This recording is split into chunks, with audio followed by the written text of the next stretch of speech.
Okay. How do we want to organize today? Oh, I can't switch back and forth here. Uh-oh. Should we like start with our individual readings, or should we start with what we all read?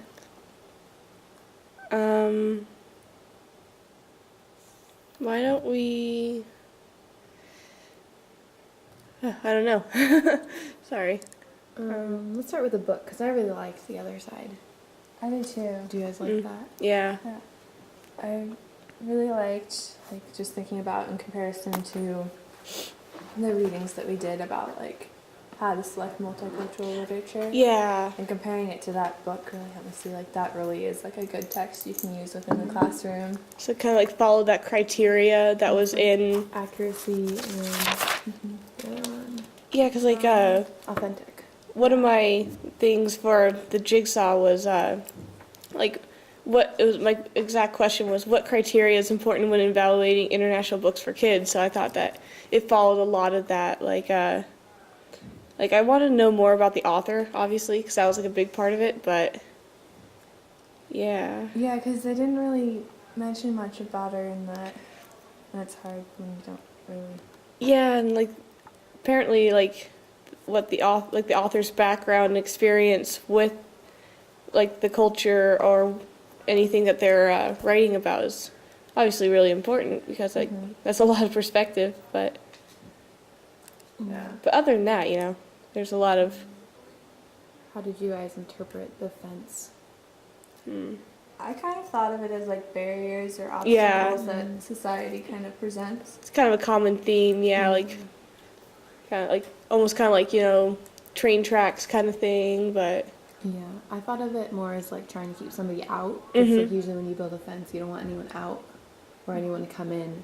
So I was like, oh, like acceptance and everything, feeling like that. yeah. So I really like that there's many ways that you can interpret that fence. yeah, Yeah. Depending on how you interpret like the plot of the story and everything. Yeah, I think that's important for like international and multicultural books, especially because like if they're trying to appeal to people of many cultures, like you want many different interpretations. Like, oh, I don't know, what's a good example? Just like I don't know, like you want like especially like with main characters who are like of different cultures, you want everybody to be able to relate to them even if they aren't of that culture, or especially if they are of that culture. So it's like with the fence having so many different interpretations, like a lot of kids could relate to it. yeah. I like how they like, didn't include any like stereotypical Yeah. things. It was kind of just like two girls trying to make friends, but they couldn't because something was in the way. So I Yeah. really liked how they weren't like stereotypical. This person. Yeah. Which was nice. Yeah, refreshing, you know? Yeah. Because that's also kind of another thing with that you have to be careful with multicultural and international books is like when they're trying so hard to be multicultural and really trying to be politically correct and everything, that they're just trying to put so much culture on you that it gets overwhelming. When they have a book that's more open to interpretation, it almost does, I think it almost does it better, you know, Yeah. like, because like the more, like, I felt like it kind of had a good balance between like, yes, it's relatable, but it's flexible in its interpretation, so it's not just for one culture, you know? Yeah. Yeah. I liked how it like went back and forth through like the different perspectives of each girl, not just like one person. But Yeah. One of the quotes from the book that stood out for me was, "That's the way it's always been." oh yeah. Oh, yeah. That was Just good. thinking about like, some things really are hard to explain, Yeah. and it's kind of just like things just keep happening and happening, and you get so set in stone that we kind of forgot what caused it to be this way. And Yeah, isn't that so true? Like, I almost feel like that's kind of been our whole life, personally for me anyway.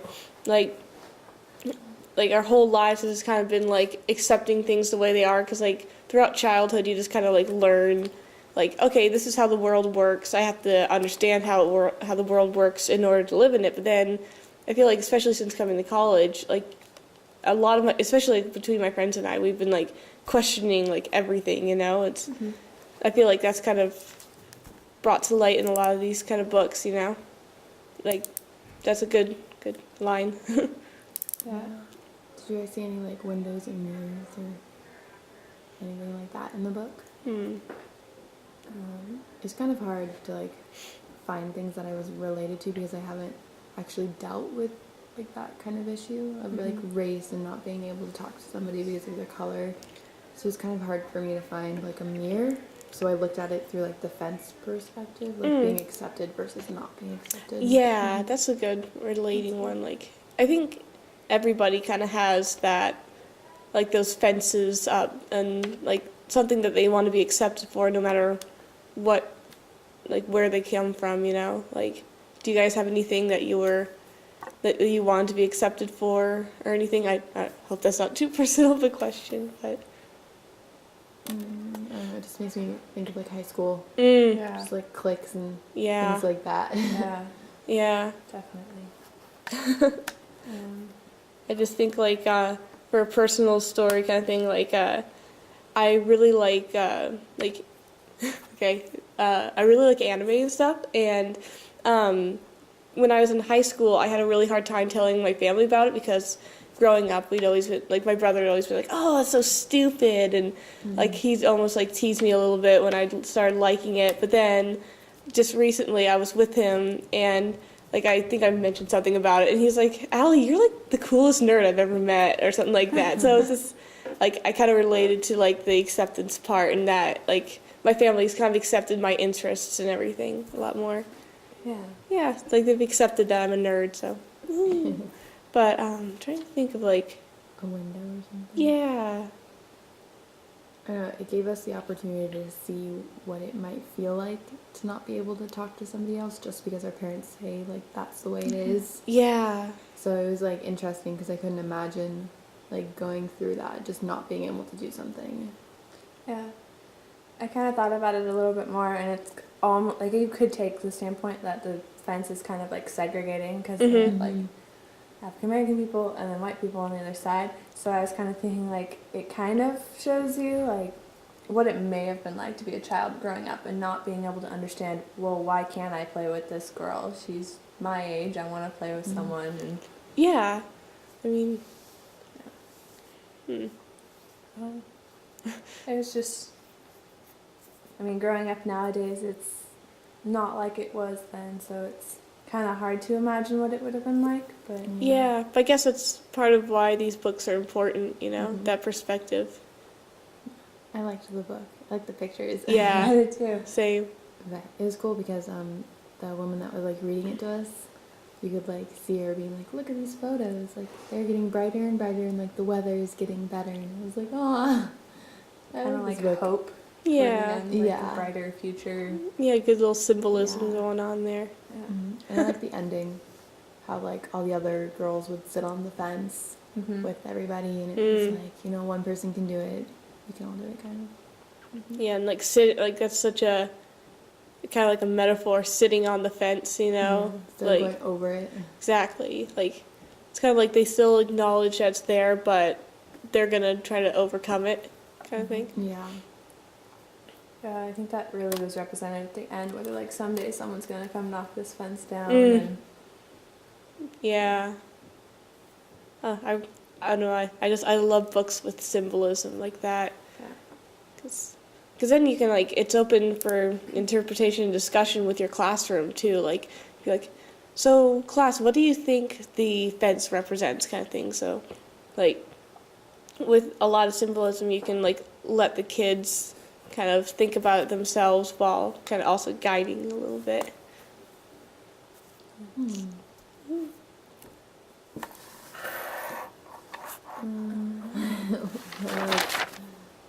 Should we talk about our individual? jigsaw section. Yeah. Yeah. So I can go if I may. Okay. So the first part for chapter 5, I had the early books for children, and it talked about how children's literature has changed. Oh yeah. And initially, there really wasn't much for children to read, and they were kind of just thought of like these mini adults. They should act like adults. So a lot of the books were meant to like indoctrinate children, to teach them what's the proper behavior for a child. And then like one of the first forms of books was like horn books, which were just like these paddles that had the alphabet or Bible verses or things like that printed on them. And so, like, children really didn't get that reading for enjoyment. We were like making those little horn books, like little replicas of them in 5th grade. I remember that. Yeah, that's cool. I had never heard of them until I read this. And like, it kind of started to like change, and like they started including pictures and whatnot. And there was like what they called like underground reading, which was chap books, which was books that were more focused on reading for enjoyment and rather than just indoctrinating children. And yeah, and then it's asked to like compare how children's books are kind of similar today still, and we still kind of have that like, what's the theme of the book? What's the moral of the story? Like, what are you supposed to learn from this? So we're still kind of indoctrinating, but making it more fun. Yeah, I mean, it didn't say that, but that's kind of like what I thought about. Like, we still have like, we ask students, oh, what's the author's message, or things like that. Yeah, so it's like we're still wanting kids to learn and get something out of the reading, but it's like a lot more fun with pictures these days. Mm-hmm. Okay, you want person C? Okay. Yeah. So mine was built up of 5 little sections. So I'll kind of like go through them. They're pretty short, but it pretty much just covered the history of books, like how things came about to happen. So it's like in the section with like present, it kind of talked about how books were really predictable. It's like they knew what would the ending be, what would the plot be, and they also started doing like awards for writing. Yeah. And so that's kind of how it like took off. And then they had like a new era, it's called New Realism, where books started talking about how, like really deep topics like death and divorce and like addictions. And it was like a really big turn, but they talked about how people really enjoyed the unpredictability of books and how it was more like real, like these things actually do happen. And they were kind of worried because some of these ideas were getting into children's books, and they weren't very like happy of like when to release them, when to not, like is it appropriate. And so they were just kind of going through that kind of phase. And but it mostly like historically for the New Realism era, it like opened up perspectives like with history. So it's like the perspective of this person during this time, or just things like that. And then the next section was minority books and how they didn't really come into play until a little bit later. And there was a book that was written, it was like the first book ever that showed like a black child not having any negative stereotypes in the book, and it was like a children's book, kind of like The Other Side. But this one was a lot older, and it like, how they were sold, it was like nobody really wanted to read them, and then a lot of people started reading them, and it kind of like wibble-wobbled its way. But then more authors decided that it would be good to like bring in their minority cultures and teach other people, so kind of like the sales kind of boomed from there. And then the last section was about like the 21st century, and like these are the books that are being recreated. And so this section talked about like Harry Potter and how like Harry Potter's the type of book that there's not really like a minimum age or a maximum age. Yeah. It's like you can just read it to read it. Like it's always going to be good. And like I was able to relate to that because I could read it when I was like 15, but I would also go back and read it like now. Yeah. So it doesn't really matter. It's kind of how I liked that, and it was fun to connect with it. It's kind of interesting how they also have like, there's like the adult versions of it, not like adult, but you know. But like I've seen like where the covers are more like dark or mature looking pictures, not as like illustrated, like actual photographs, not illustrated or something like that. So yeah, I've seen those around. I'm like, wait, is this still Harry Potter? Well, yep, that's still Harry Potter, but I haven't seen those. Yeah, That's they're interesting. It's interesting, yeah.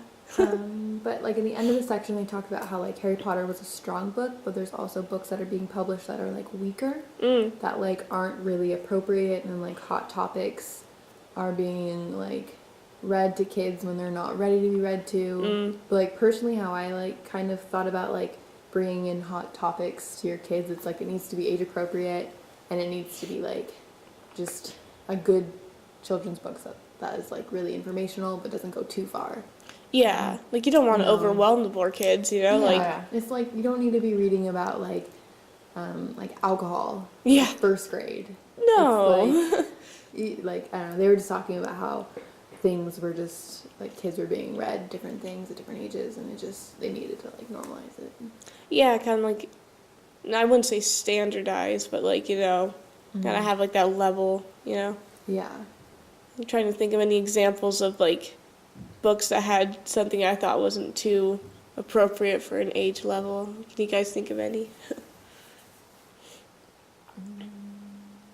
I'm not really sure. They've kind of like been taken off the Yeah. shelves and stuff. Yeah. Well, I then kinda- they have like all the banned books and everything. Yeah. Like that. It's funny, like when you say banned books, and automatically high schoolers think, "Oh, that's so cool! I want to read the banned books," you know. Yeah. I know when I was in school, it was middle school, we read Night, Oh, Yeah. which was one of the banned books, and I remember that. which definitely has some, I don't know, there's definitely parts of the book that are kind of vivid and Yeah. very depressing. Oh, yeah. But It almost feels like sometimes like we went, like almost the change was too drastic in school, you know, like we would go from like middle school of reading like, oh, I don't know, Charlotte's Web, or just like something like kind of more happy and everything, and then all of a sudden high school we're reading like Lord of the Flies, you know, it's like, oh my gosh, what? Yeah. But or The Grapes of Wrath. Oh, gosh, or, yeah. I never read that book. Oh, I It's, did. it's interesting, yeah. But also, I've been working in a middle school, and I've been kind of just noticing what they've been reading. And there's this one book, I don't know why I always forget what it's called, but it's like, you may have seen it. It's like a